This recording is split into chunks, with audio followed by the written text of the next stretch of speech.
Здравствуйте, дорогие друзья! Мы продолжаем курс по истории Древней Церкви, и сегодня мы с вами поговорим о возникновении и развитии новой ереси в истории Церкви, которая называется моноэнергизм или монофилитство. Это два термина очень близкие друг к другу по значению. Они на самом деле являются для нас неким продолжением монофизитства, то есть учение о том, что во Христе только одна природа. Учение это было ложным, учение это было еретическим. Из-за развития, распространения в свое время монофизитства Византийская империя, да и вся Древняя Церковь очень сильно пострадали. Пострадали потому, что некоторые из регионов Византийской империи, а именно Египет, Сирия, Палестина, не принимали ороса, то есть вероопределение Четвертого Вселенского собора, и соглашались с учением крайних таких богословов, утверждавших, что во Христе только одна божественная природа.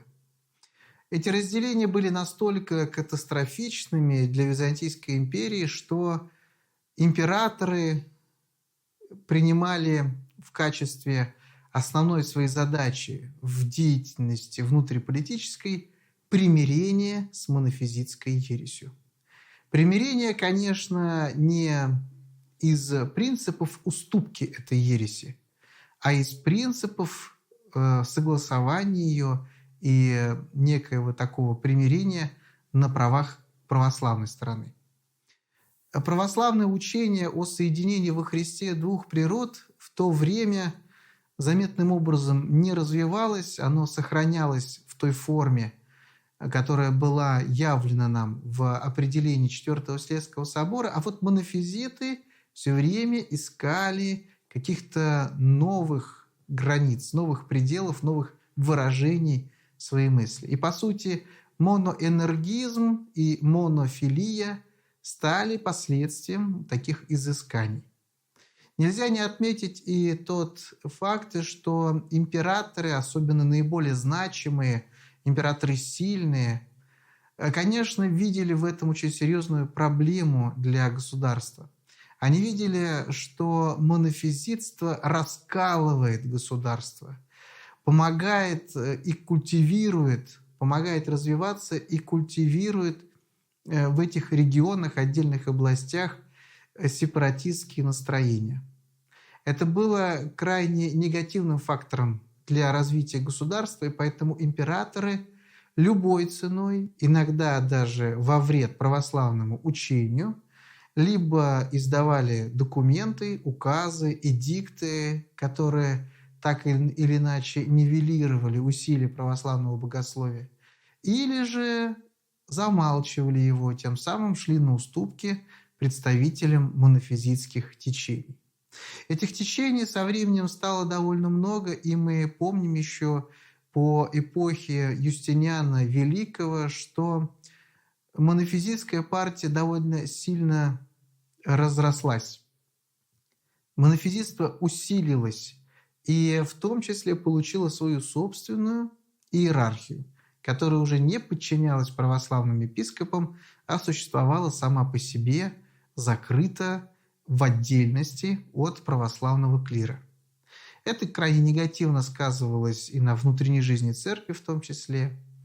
И явление моноэнергизма, монофилитства по сути стали следствием вот такого государственного отношения к этой проблеме и, к сожалению, можем заметить и оскудению православного богословия. Началось все в правлении императора Ираклия. Это был замечательный правитель, который почти всю свою жизнь положил на то, чтобы освободить занимаемые врагами империи территории. И так получилось, что этими территориями как раз и были Сирия, Палестина, Египет, наиболее сложные вот в отношении ереси регионы, и они оказались под властью персов. Император Ираклий вступил с ними в ожесточенную борьбу. И в результате многих долгих лет вот этих военных действий он пять за пятью, район за районом, город за городом постепенно освобождал эти территории от персидского присутствия. Он нанес сокрушительный удар по персам, совершив очень такой скрытый поход к столице персидского государства. И в конце концов, к 30-м годам 7-го столетия смог окончательно отодвинуть персов от границ Византийской империи. Он с сожалением замечал, что не всегда находит поддержку в тех областях, которые он освобождал от персидского присутствия. Почему? Потому что там очень серьезным образом было распространено монофизитство. И общаясь с разными представителями церкви по этому вопросу в различных регионах, он слышал самые разные мнения о том, как можно было бы эту проблему, внутреннюю проблему церкви и государства преодолеть. И со временем он встретился с человеком, у которого было как раз вот такое более изощренное видение этой проблемы. Это был епископ города Фазис по имени Кир. Кир из Фазиса. Этот епископ предложил императору Ираклию новую схему, новое учение, на основе которого, по его мнению, монофизиты наверняка присоединятся к православным. Это учение, которое он постепенно развивал, мы можем обозначить названием моноэнергизм, что в переводе с греческого языка означает «единодействие». Этот термин «единодействие», моноэнергизм, применялся Киром для того, чтобы показать, что, несмотря на присутствие во Христе человеческой природы, его действие, направленное на спасение человека, осуществлялось исключительно божеством во Христе.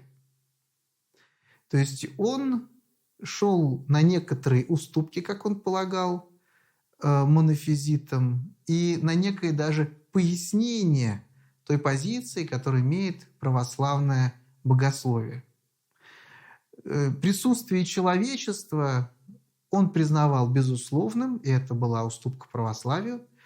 А что же касается действия, единого действия во Христе именно божества, то по его представлению он делал некую такую уступку пояснения монофизитам, говоря, что да, человек во Христе был, но этот человек был совершенно бездейственен.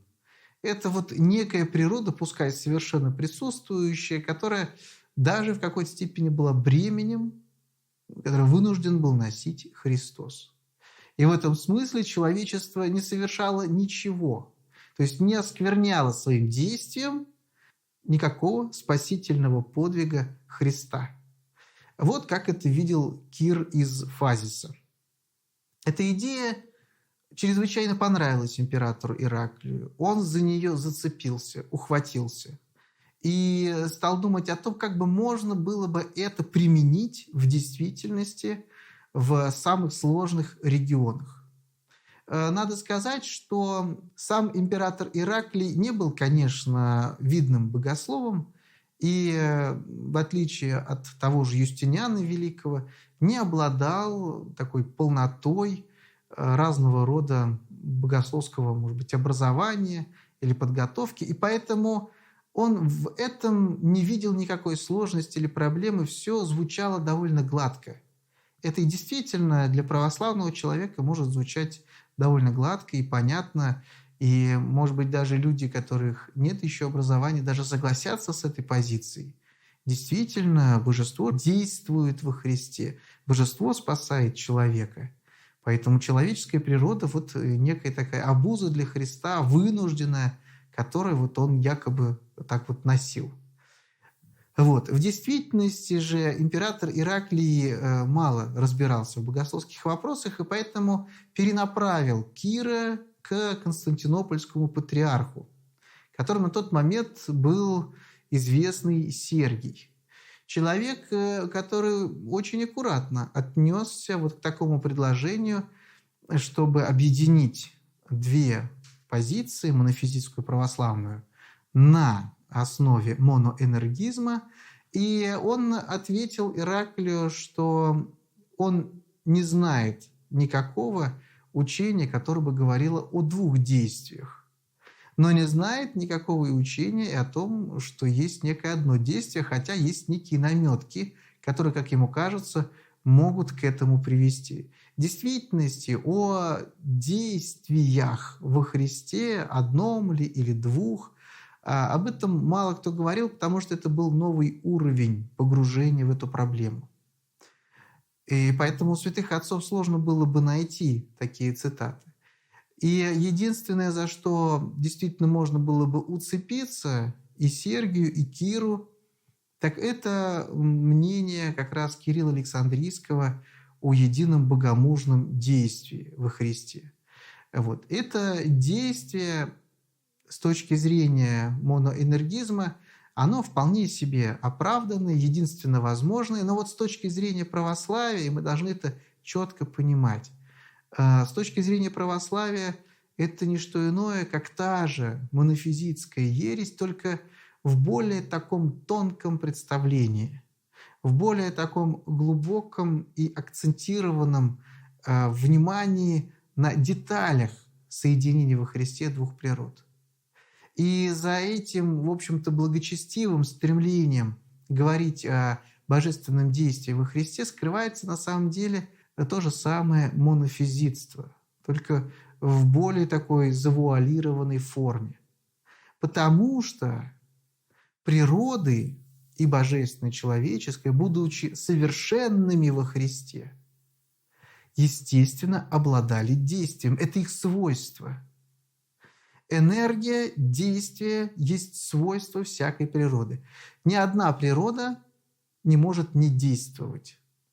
И поэтому, когда Кир, а потом и присоединившийся к нему Сергий, говорили о едином действии, и эту идею постепенно начинали продвигать в церковные круги, то, по большому счету, они занимались тем же распространением монофизитской ереси, только более таком тонком, глубоком уровне. Это ересь. Ересь, которая, по сути, человеческую природу ограничивает, не делает ее такой же совершенной и полной, какая свойственна нам с вами. А раз так, раз полноты человеческой природы во Христе нет, то нет и полноты искупления. И это очень важно понимать, что вот эти христологические размышления, ереси, предложения отцов и епископов того времени, они, к сожалению, не учитывали очень понятный и ясный принцип. Природа обладает действием. И обойти или соединить эту природу, соединить это действие в одно даже богомужнее, то есть богочеловеческое действие, означало бы пренебречь полнотой человеческой природы. Кир очень много имел собеседований с Сергием, это известная переписка, по результатам которой было принято, благополучно принято вот это решение о том, что идея моноэнергизма живуча, что она действенна, что ее можно применять в церковных кругах. И в качестве примера такого пробного камня моноэнергизм изначально появляется в той области, где епископом, собственно, и был Кир, и применяется крайне успешно. И видя, что эта проба пера на одном небольшом регионе приносит свои плоды, то есть монофизиты присоединяются к этой идее и говорят, что мы теперь с православными готовы соединиться на основах этого учения, император Ираклий принимает решение перевести Кира на освободившуюся кафедру в Александрии. Александрия, как столица Египта и как столица, по сути, монофизитского движения, приняла Кира настороженно. Конечно, были те, кто придал этому новому учению большое значение, внимательно изучил его и остался удовлетворенным тем, как это учение соединяет проблему природ во Христе, как оно решает эту проблему. И поэтому в Египте поначалу даже появились согласные с этим мнением и епископы, и пресвитеры, и, назовем этих людей умеренные монофизиты, стали присоединяться к позиции моноэнергизма. И это было очень тревожным звоночком для всей церкви, потому что успехи ереси моноэнергизма могли для Ираклия стать неправильным, ложным сигналом о том, что раскол может быть уврачеван путем появления и внедрения новой ереси. А для Ираклия это был вопрос жизни и смерти государства. Тем более, что в скором времени на границах империи появился новый враг, гораздо более опасный, гораздо более подготовленный, а самое главное, идейно объединенный – это арабский халифат. Арабский халифат, по сути, перечеркнул все десятилетние труды, которые нес Ираклий по очищению империи от персов и воссоединение, объединение внутренних регионов под началом Византийской империи. Эти усилия оказались бесплодными, потому что через несколько десятилетий таких трудов, военных трудов, организационных трудов, арабы смогли захватить Сирию, Палестину, Египет и даже пошли далеко на запад по северному побережью Африки, до Карфагена даже дошли и далее. Вот все это произошло в течение нескольких лет. Это было сокрушительное нашествие, ошеломительное для самой империи и для Ираклия. И в последние годы своей жизни Ираклий был совершенно апатичен по отношению к вопросу соединения во Христе двух природ.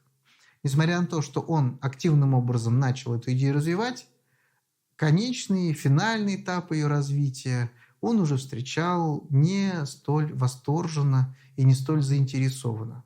То есть, по сути, то, что он сам заварил, более его и не интересовало. Хотя определенные успехи, безусловно, в этот момент намечались.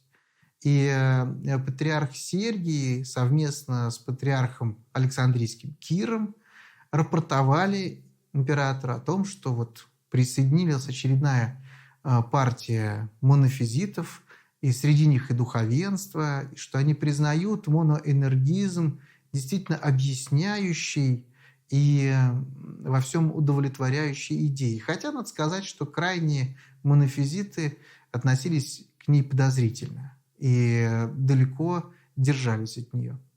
Но, в принципе, крайние монофизиты не любили никакого соглашательства или компромиссов.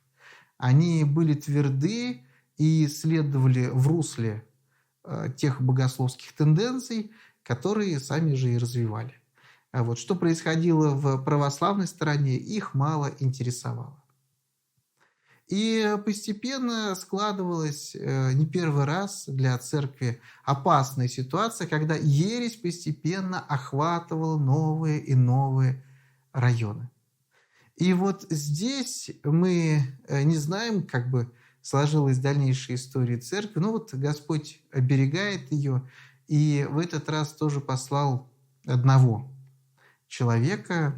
Впоследствии был еще один защитник православной веры. Но мы сейчас говорим о том, кто был непосредственным участником событий, которые остановили распространение моноэнергизма. Так, на Востоке трудился и действовал известный очень монах по имени Сафроний. Этот Сафроний был любимым учеником патриарха Иоанна Милостивого и был соавтором вместе с Иоанном Мосхом известного очень сочинения, которое по-гречески называется «Лимонарий», а по-русски «Луг духовный». Сафроний, будучи в Александрии, сам лично услышал из уст Кира вот это новое развиваемое учение и очень серьезно задумался над тем, какую пользу это учение приносит церкви. И осознав, что речь идет о подмене православного вероучения, о предательстве халкидонского Ороса, Сафроний прибыл к Киру, напросился на аудиенцию, был этой аудиенции награжден, и во время встречи он рассказал Киру о своих подозрениях, неудовольствии тем, какую роль это учение сейчас играет и что оно привносит в жизнь церкви. Кир оказался человеком довольно хитрым. Он сказал, что я к этому отношения имею мало. Вот есть у нас в Константинополе патриарх Сергий, и вот он, патриарх Сергий, является главным инициатором распространения этого учения, и он может ответить, быть соответчиком Сафронию по всем интересующим его вопросам. Видимо, Кир надеялся, что этот довольно пожилой монах, выразив возмущение, недоумение тем, что происходит в церкви, не согласится и не пойдет в Константинополь к патриарху Сергию выяснять, в чем же причина, почему такие идеи распространяются в церкви. Но Сафроний был человеком другого порядка. Он собрался и пошел в Константинополь. И не просто пошел в Константинополь, а добился встречи с патриархом Сергием, на которой пал в ноги патриарху и умолял его не вводить этого учения в церковь.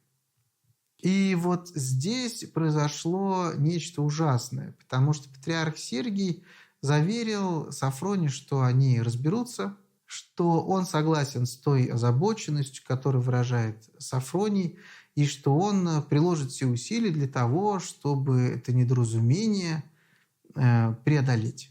То есть он обещал, что будет какое-то разбирательство, что церковь обязательно обсудит этот вопрос, и этот вопрос обязательно будет тщательным образом изучен, и что сейчас церковь идет на это соединение с монофизитами, и Сергий не скрывал, что речь идет именно о соединении с монофизитами, на не очень выгодных условиях, исключительно для того, чтобы достичь мира. Вот мир – это единственное, что нужно было тогда. Сафроний удовлетворился этим ответом и отбыл обратно в Палестину, из которой, собственно, был родом. Сергий поступил довольно коварно. То есть он так же, как и Кир, полагал, что какой-то престарелый монах, единственный противник их замысла, их идей, он, конечно, может быть, в скором времени уже умрет, или, может быть, он не будет раздувать из этого какую-то серьезную большую историю. И, в общем-то, они бы, наверное, и остались правы в своих предположениях, но случилось нечто невиданное. Сафроний, который был, по сути, примирен и Киром, который получил разные обещания, объяснения от патриарха Сергия, прибыл, конечно, обратно в Иерусалим, где, может быть, и не планировал начинать какую-то борьбу против моноэнергизма, но, оказавшись в Иерусалиме, Сафроний неожиданно был избран патриархом на освободившуюся кафедру. И вот это перечеркивало все те ожидания, которые, видимо, были в душе у Сергия и у Кира. Потому что Сафроний теперь, став патриархом иерусалимским, естественно, получал и определенный авторитет, и власть, и полномочия вступать в диспут с патриархами Востока. И более того, не просто власть или возможность получал Сафроний, а право и даже обязанность, потому что, согласно экклесиологическому учению и каноническим представлениям о устройстве церкви в древнее время, каждый новый предстоятель крупных кафедр Константинополя, Александрии, Антиохии, Иерусалима, а также Рима, должен был уведомлять остальные крупные кафедры и больших епископов уведомлять о своем поставлении, избрании и излагать свою веру. Он должен был подтвердить, что он действует, полагаясь исключительно на православное вероучение. И вот это было для Софрония настоящим шансом донести до всех остальных участников, донести до всех епископов, до всех церквей подлинное состояние дел в Константинополе и в Александрии. Но, в частности, Софроний очень надеялся на реакцию Папы Римского, которым в то время был Гонорий, и антиохийского патриарха.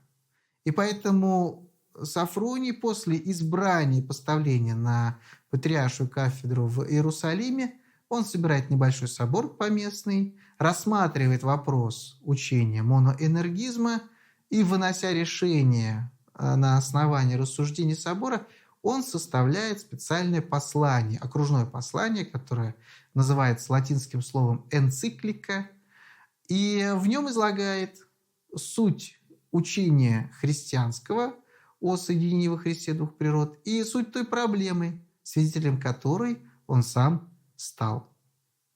Но патриарх Сергий, зная и прекрасно понимая, что вот сейчас Софроний занимает кафедру в Иерусалиме, и теперь у него развязаны руки и язык для того, чтобы бороться с идеей моноэнергизма, Сергий пытается опередить Софрония и пишет письмо папе римскому Гонорию. И пишет его гораздо раньше, чем Софроний составляет свою энциклику, то есть окружное послание. Каково было содержание этого письма и, самое главное, какой ответ дает папа римский Гонорий Сергию? Какое влияние и значение имеет его ответ на дальнейшую историю Древней Церкви? Об этом вы узнаете в следующей лекции. А сейчас, внимание, вопрос.